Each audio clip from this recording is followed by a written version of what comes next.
तो हेलो मेरे प्यारे स्टूडेंट्स, कैसे हैं आप सभी लोग। आशा करते हैं आप सभी लोग अच्छे होंगे। बिहार बोर्ड के सभी विद्यार्थियों का हार्दिक स्वागत है। तो 12th क्लास के लिए यहाँ पर फिजिक्स का पेपर जो 6 फरवरी को होना है, उसके लिए अकॉर्डिंग हम ये पेपर आपको दे रहे हैं, जिसका सेट कोड है एच और डी कोड पहले ही अपलोड कर चुका हूँ चैनल पे। नहीं देखा जरूर देख लीजिए। इसके पहले भी आपका जो बायोलॉजी का पेपर था वो भी मैंने अपलोड किया था। बायोलॉजी का हो गया, मैथ का हो गया, और अब 6 फरवरी को आपका फिजिक्स का पेपर है। फिर केमिस्ट्री का है, तो मैंने केमिस्ट्री का अपलोड कर दिया है दोनों सेट। और अब यहाँ पर से आप लोगों के लिए जो है फिजिक्स का पेपर अपलोड कर रहा हूँ। आप लोग इसको देखिए। Set H physics class 12, 70 question बताऊंगा आपको इसमें। उसमें से 35 क्वेश्चन जरूर आएंगे आपके परीक्षा में। पहला प्रश्न, एक ही तत्व के समस्थानिकों के बीच मुख्य अंतर क्या होता है।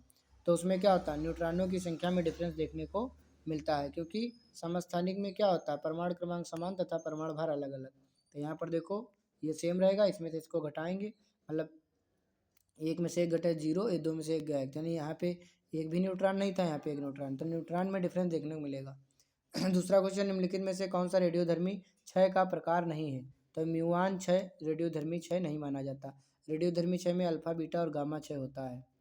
नेक्स्ट देखते हैं, 500 नैनोमीटर तरंगदैर्ध्य वाले फोटॉन की ऊर्जा क्या होगी। प्लांक नियतांक का मान और प्रकाश की चाल यहाँ पर दी है। तो इसका राइट आंसर जब सॉल्व करोगे तो 4×10⁻⁻19 जूल आएगा।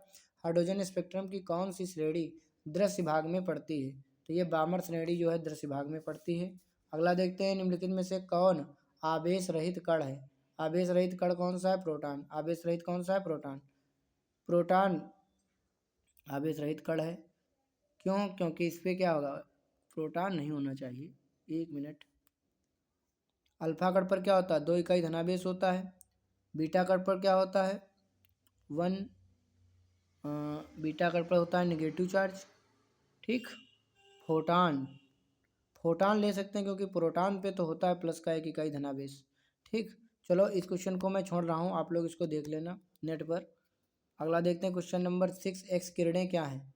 एक्स किरणें क्या हैं, विद्युत चुम्बकीय तरंगें। एक्स किरणें क्या हैं, विद्युत चुम्बकीय तरंगें हैं। एक एमयू की तुल्य ऊर्जा कितनी होती है, 931 मेगा इलेक्ट्रॉन वोल्ट। अगला देखते हैं, समान आयाम एवं समान तरंगदैर्ध्य की 2 प्रकाश तरंगें अध्यारोपित की जाती हैं। परिणामी तरंग का आयाम होगा जब उनके बीच कालांतर कितना होगा, 0 होगा। नेक्स्ट देखते हैं, यहाँ पर ध्रुवित प्रकाश में कंपन तल एवं ध्रुवण तल के बीच कोण कितना होगा। तो कोण होगा 90 डिग्री का एंगल होगा। अगला देखते हैं, यहाँ पर निम्नलिखित में से कौन विद्युत चुम्बकीय तरंग नहीं है। तो अल्फा है, गामा है, कौन सी नहीं है, इसमें ये पूछा है। विद्युत चुम्बकीय तरंग कौन सी नहीं। तो अल्फा किरणें जो है विद्युत चुम्बकीय तरंगें नहीं, ये रेडियो वाली हैं। ठीक। यहाँ पर अल्फा किरणें विद्युत चुम्बकीय तरंगें नहीं। गामा किरणें, एक्स किरणें और औरक किरणें ये विद्युत चुम्बकीय तरंगें हैं। ठीक, ध्यान रखेंगे। किसी द्रव्यात्मक माध्यम में विद्युत चुम्बकीय तरंग की चाल निर्भर नहीं करती है। कहाँ निर्भर नहीं करती है, तो इसकी तीव्रता पर निर्भर नहीं करती है। नेक्स्ट क्वेश्चन देखते हैं, प्रकाश वैद्युत उत्सर्जन की घटना में आपतित प्रकाश की तीव्रता बढ़ाने पर प्रकाश वैद्युत धारा बढ़ती है। प्रकाश वैद्युत धारा बढ़ती है। अगला देखते हैं, किसी गतिमान कण से संबंधित डी ब्रागली तरंग की तरंगदैर्ध्य निर्भर नहीं करती है।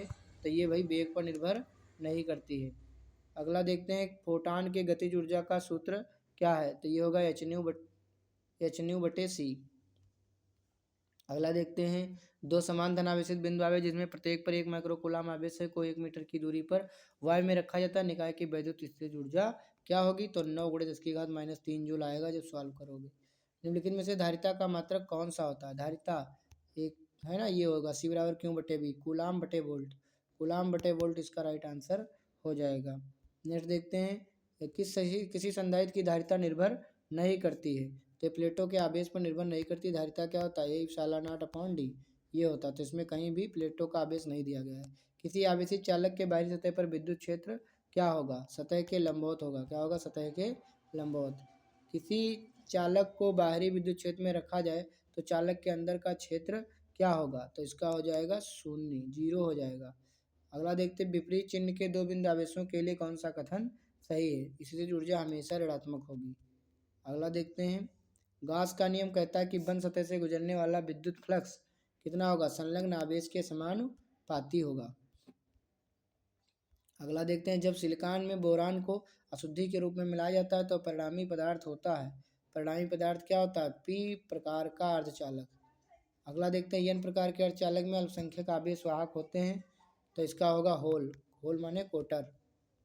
कौन सा लॉजिक गेट तभी सही निर्गम देता है जब निवेश भिन्न हो? तो ये होगा or gate, X or gate. अगला देखते हैं, पश्च अभिनत डायोड होता है, रिवर्स बायस्ड डायोड कौन सा होता है? ए और सी दोनों होगा, zener diode, photo diode.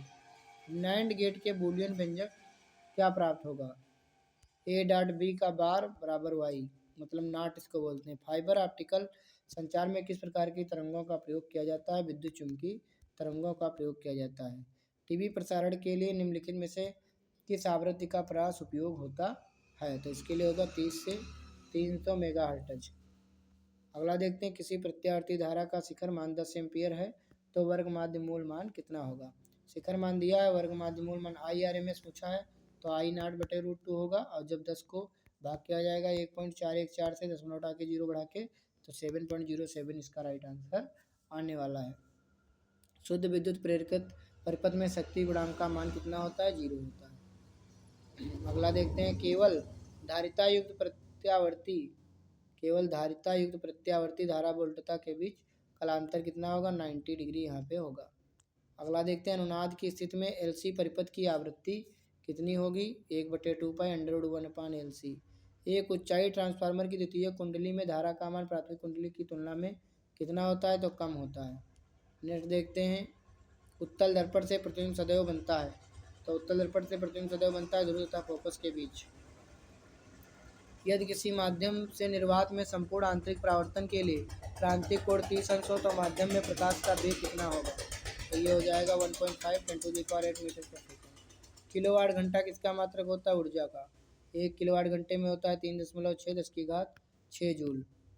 1 unit भी इसको बोलते हैं।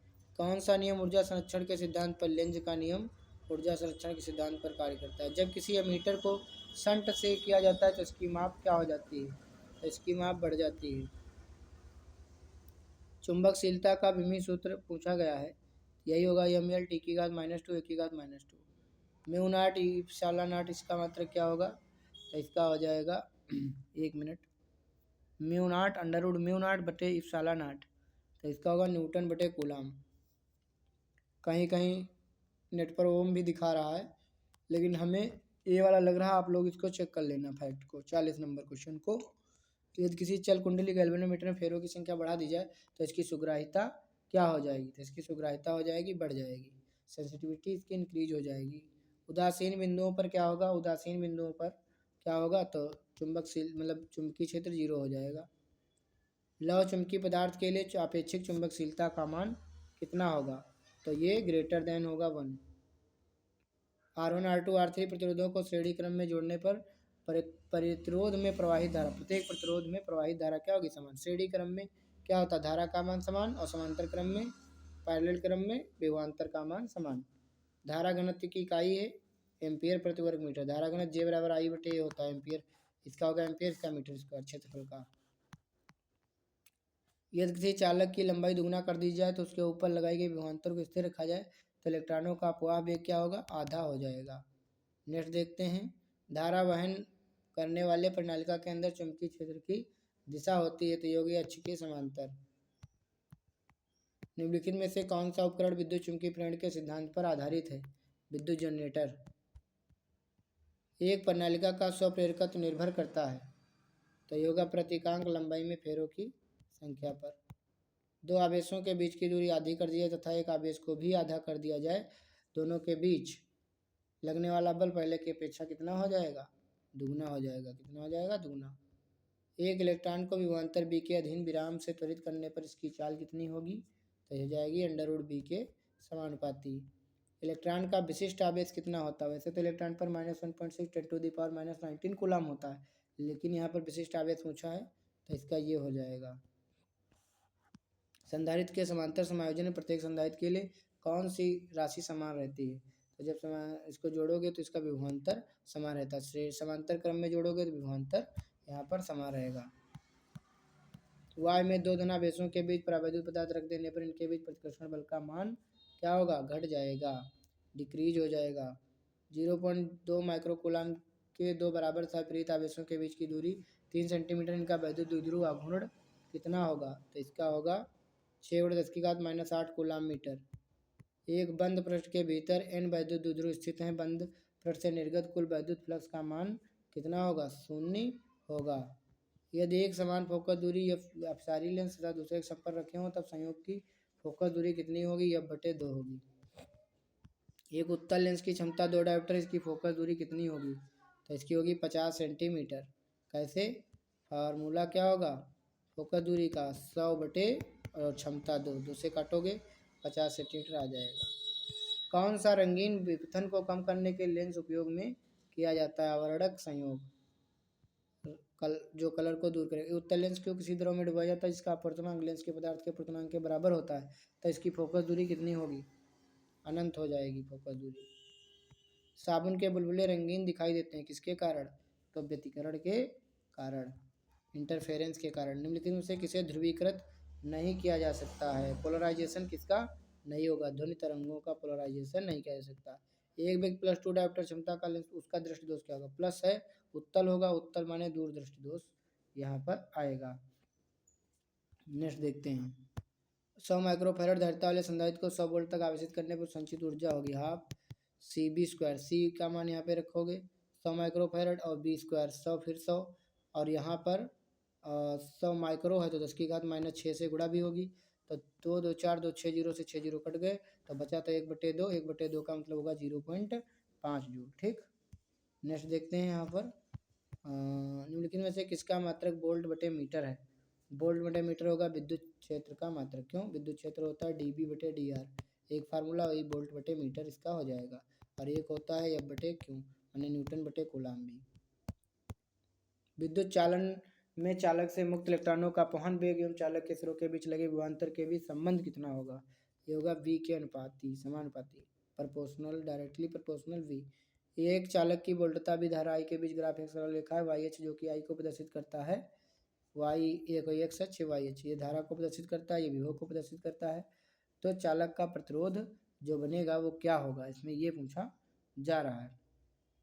तो इसका होगा, वैसे तो tan थीटा होता, देखो प्रतिरोध होगा tan थीटा के बराबर जब B/I होता है, लेकिन यहाँ पर I/B ये उल्टा है तो ये cot थीटा को प्रदर्शित करेगा। tan थीटा का उल्टा cot थीटा। विद्युत प्रतिरोध की शक्ति कितनी होती है? विद्युत प्रतिरोध की शक्ति होगी P = V²/R। ताप बढ़ाने के साथ अर्धचालक का प्रतिरोध, जब ताप बढ़ाओगे तो अर्धचालकों का प्रतिरोध घट जाएगा। लास्ट क्वेश्चन कौन सा प्रतिरोध व्यक्त करता है? तो R = ρL/A। यही जो है फार्मूला सही होगा, जहाँ पर रो विशिष्ट प्रतिरोध। अब यहाँ पर इन क्वेश्चनों को भी करके जाइए थ्योरिकल। पूर्ण आंतरिक परावर्तन, टोटल इंटरनल रिफ्लेक्शन और फ्लेमिंग के बाएं हाथ का नियम। दशमलव संख्याओं 21 तथा 43 को उनको बाइनरी संख्या में लिखना है। नाभिकीय विखंडन सरलाइन लिखना है। में अंतर बीटा किरणों के 2 गुण लिखने हैं। बोहर के स्थायी कक्षक को लिखना और ये न्यूमेरिकल लगाना है आपको। स्क्रीनशॉट ले लीजिए। माध्यम का अपवर्तनांक प्रकाश की तरंगदैर्घ्य पर निर्भर करता है। न्यूमेरिकल अगर PDF चाहिए तो आप हमें हमारे दिए गए नंबर पर व्हाट्सएप पे संपर्क कर सकते हैं, आपको PDF दे देंगे। धन्यवाद। अभी और भी क्वेश्चन है, देख लीजिए। नेत्र की समंजन क्षमता, वैद्युत अनुदान, व्यतिकरण विवर्तन, स्टील तथा नरम लोहा और ये ट्रांसफार्मर, प्रोटॉन तथा इलेक्ट्रॉन की गतिज ऊर्जा समान है, इसका ये न्यूमेरिकल है। आवेश के आयतन घनत्व की परिभाषा, चुंबकीय आघूर्ण, क्यूरी तापमान, अणुचुंबकीय पदार्थ के, एक मिनट, देख लीजिए आगे भी इसका अणुचुंबकीय पदार्थ के हो गए। और ये 21 नंबर क्वेश्चन है गास की प्रमेय से संबंधित। इसके बाद किरचॉफ के नियम लिखने हैं, व्हीटस्टोन वाला और हाइगेंस के द्वितीयक तरंगिकाएँ, स्वप्रेरकत्व, अन्योन्य प्रेरकत्व, प्रकाश वैद्युत प्रभाव, फोटो, और इसके बाद में बस लास्ट। तो चलिए मैं अपना नंबर भी दे रहा हूँ, अगर आपको सभी सब्जेक्ट की पेपर चाहिए प्रीवियस ईयर तो आप हमें PDF में आपको दे दूँगा, इस पर कांटेक्ट कर लेना व्हाट्सएप पर। धन्यवाद।